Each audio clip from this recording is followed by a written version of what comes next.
And just go over top of them. A little bit more on my putty knife here.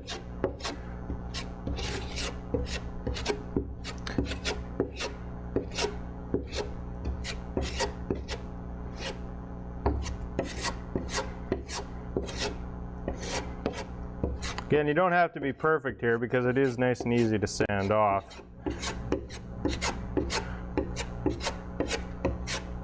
But the better you are at this stage, the less work you'll have to do later.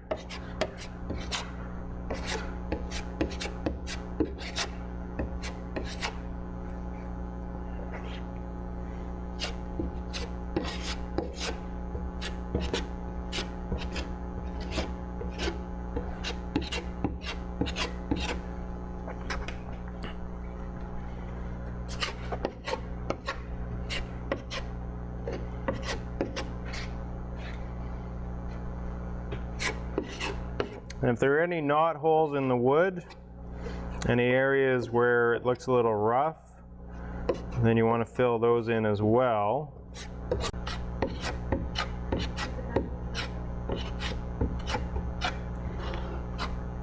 It does not have to be perfect because you can always put more in if you need to, or sand off when you put too much on.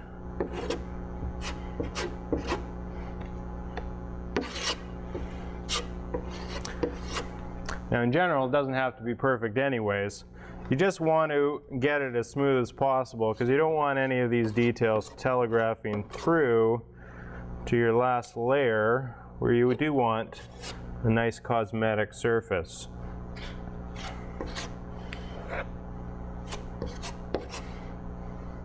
So now while I still got this liquid, what I'm going to do is start running along the edge of the flashing. Just putting it on fairly rough and then coming along smoothing it off afterwards.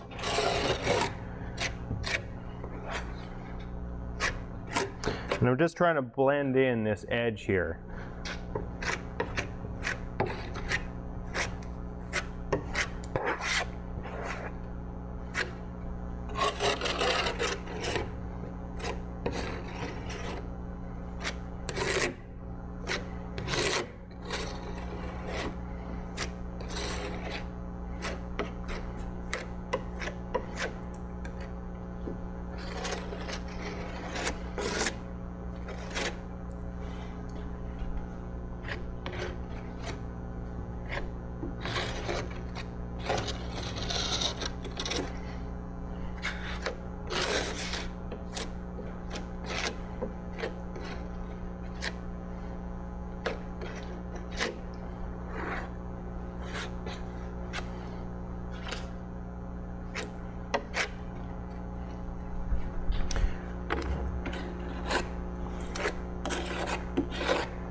Now I can tell right now on this corner that my resin, or my filler I should say, is starting to get hard. It's starting to leave little lines where hard bits are dragging through what is remaining soft. So it's time for me to make another batch. I did fairly well, a little better than I thought. I did use up most of it. The one mistake that most people make with this filler is that they mix up far too much at the beginning, put on too much catalyst, and then they've wasted a bunch of the filler. Okay, I'm doing most of this work, the rest of it off camera, but I just wanted to show one thing. This is an alternative squeegee to the metal spreader that we just used, and I'll show you that it works a little better than the metal for doing this flashing. So I didn't want you to think that the metal flashing, or sorry, metal spreader was the only way to go. This is actually the better way to do it. Either one's acceptable if that's all you have, but this goes on quite nicely. Okay, welcome back. I'm just finishing off the filling portion of the sundeck here. One thing I wanted to talk about is the joints between the plywood, the tongue and groove. Basically, the rule of thumb is if you can stick a penny in, which I could here, you want to fill it in with fiberglass filler. It's just to stop any weak spot along the joint, because if the resin drips out of the mat layer especially and becomes a dry spot, then you're going to have a weakness along that joint. So just take a little bit of the filler, spread it out,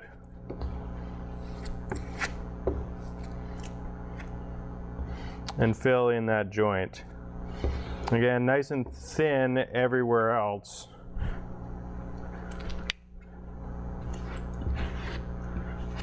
But you do want to work it in to the joint. And once we're done this, we're on to the next step, which is putting the fiberglass resin layer on, which is the first of our 3 waterproofing coats.